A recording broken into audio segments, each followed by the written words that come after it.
2015 também, 2012 também. E com certeza 2022 vai trazer alguns desafios, algumas crises, alguns gigantes, alguns problemas, algumas tempestades. Pastor, você está profetizando? Não, isso é a vida real, irmão. Isso acontece todos os dias. A grande verdade é que, assim como as crises, elas não vão deixar de existir, a coragem, ela não vai se esvair de você. Você não pode entrar num ano novo, numa nova estação, em novos desafios, sem você ter as armas certas para lutar as lutas certas. Então a palavra que eu tenho para você hoje é para encorajar você. Eu quero ativar você. Eu quero quase que chacoalhar você. Então guarda isso, irmão. Coragem não é para quem não está enfrentando, não é para quem está em momentos de paz. Não, a coragem é justamente para você usar em momentos de guerra. A coragem é para você usar justamente no dia mau. A coragem é para você usar justamente contra gigantes. Coragem não é ausência de medo, irmão. A coragem é um revestimento para vencer o medo. Então eu quero liberar sobre você. Tenha coragem. Em 2022, tenha coragem para dar passos de fé.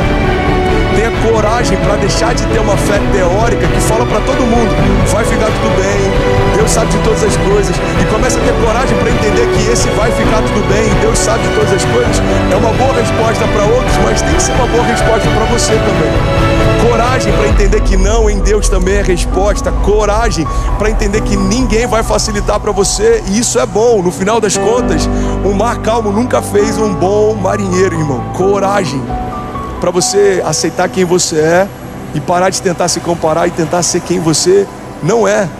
Coragem de ser você mesmo, coragem de assumir sua identidade. Coragem, irmão. Coragem, tenha bom ânimo. Eu tive perdas nesses últimos anos. Eu também, irmão. Tem de bom ânimo. Eu tive momentos em que eu pensei em desistir. Todo mundo, irmão, tem momentos difíceis. Mas quando esse momento difícil bater a porta, tem de bom ânimo. Todas as vezes que vier luto sobre a tua casa, existe renovo de Deus sobre ela. Todas as vezes que vier dúvida sobre a tua casa, existem palavras de fé sobre ela. Todas as vezes que vier algum tipo de escassez sobre a tua casa, existe da parte de Deus provisão sobre ela. No lugar de enfermidade escura, no lugar de falta, superabundância, no lugar de medo, coragem. É isso que eu quero liberar sobre você, irmão. Em 2022 você tem duas escolhas. Você pode caminhar como alguém que não sabe o que carrega, que não sabe quem é, que não sabe para onde vai. Você pode caminhar debaixo desse entendimento: eu sou quem o meu pai diz que eu sou. Eu posso o que o meu pai diz que eu posso. E eu vou viver o que meu pai declarou que eu viveria. Irmão, eu quero de verdade declarar isso sobre você. E isso não é uma frase de autoajuda ou muito menos motivacional. É uma declaração de fé. Olha o que Filipenses 4:7 está dizendo: e a paz de Deus, que excede o entendimento. A paz de Deus que vai além do que você compreende. A paz de Deus que vai além do que você consegue entender. A paz de Deus que vai além da tua lógica. Guardará os seus corações e as suas mentes em Cristo Jesus. Tem uma frase do Bill Johnson que eu acho maravilhosa, irmão. Presta atenção nisso. Ele disse o seguinte: para você experimentar a paz que excede o entendimento, você precisa abrir mão do direito de entender. Mas é uma paz que faz com que você prospere, mesmo em meio às maiores circunstâncias adversas da tua vida. Vai ter gente que vai achar que você é louco, vai falar: mano, você tá anestesiado. É você dar um passo sem saber como vai ser. É você seguir uma direção sem saber como vai ser. É você confiar sem ele responder todas as suas perguntas. Se você quer se mover, se você quer romper, você vai precisar aprender a se mover sem ter todas as suas perguntas respondidas. Você quer romper? Precisa aprender a se mover mesmo sem ter todas as suas perguntas respondidas. Você não vai ter todas as respostas, isso significa confiar. Da mesma forma que se mover só quando eu concordo é conveniência, me mover só quando eu tenho respostas, isso não é confiança. Sabe qual é o princípio da confiança? É você acreditar em algo que o outro estabeleceu. Você precisa ter estabelecido uma relação de confiança. Como que acontece uma relação de confiança? É quando você acredita que o outro te deu uma garantia que é suficiente para você não ter mais resposta. Você só confia que ele sabe o que ele precisava saber para fazer o que ele fez.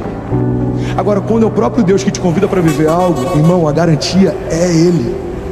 Tem uma passagem na Bíblia que Deus diz: por não ter a quem maior a jurar, eu juro por mim mesmo.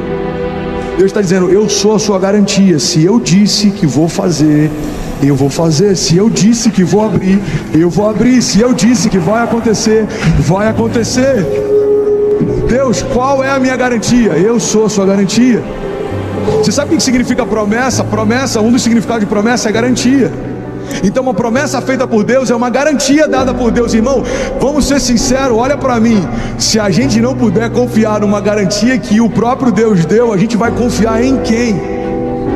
Irmão, não dá pra gente confiar em algo que é perecível, passageiro, inconstante, variável, volúvel.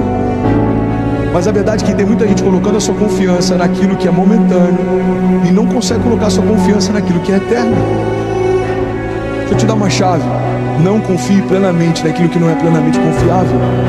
Homens não são plenamente confiáveis. A economia não é plenamente confiável. Quantas pessoas botaram tudo que tinham, por exemplo, no Bitcoin, e ele derreteu? É um problema do Bitcoin? Não, daqui a pouco ele vai explodir. Tem gente que ganha na baixa, tem gente que ganha na alta.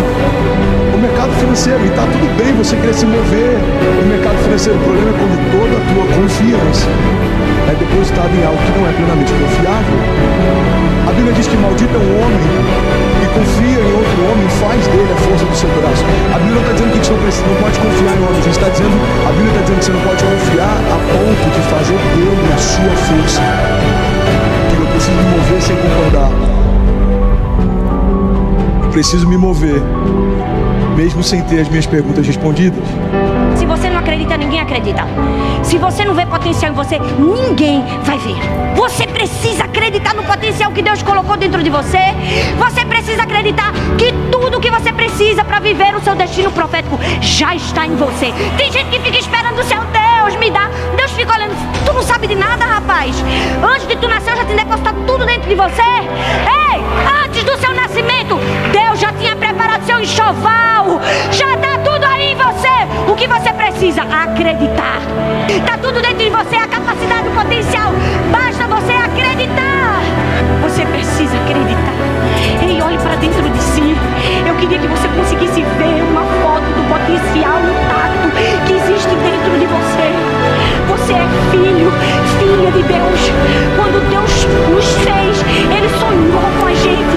Ele depositou em nós tantas coisas que nós mesmos não somos capazes de entender, mas precisamos crer. Esse é você. É alguém com um potencial dado por Deus, um potencial intacto que precisa fazer algo com aquilo que Deus colocou nas suas mãos. O que você está fazendo? Você precisa acreditar. Você precisa ser capaz de entender. Ei, se todos nós acreditássemos no potencial que nós fomos presenteados por Deus e fizéssemos alguma coisa, a maioria dos problemas do mundo já estariam resolvidos. Infelizmente não estão resolvidos, porque Deus colocou tanto tesouro dentro de nós, mas não temos a capacidade de cascavilhar a areia e as pedras no meio do caminho até achar o que tem de precioso lá dentro. Nós precisamos acreditar. Nós precisamos ver o ouro que Deus já depositou dentro da gente, colocar para fora. Nós precisamos viver e cumprir o nosso propósito, a nossa missão, o nosso chamado. Eu vou viver, eu vou dar o meu melhor, eu vou suar, eu não vou viver uma vida medíocre. Eu vou arrancar tudo que tem de potencial aqui, vou botar pra fora, porque eu quero viver o novo. Se você quer viver o novo, você precisa fazer novas coisas. Você precisa buscar onde é que o meu potencial está.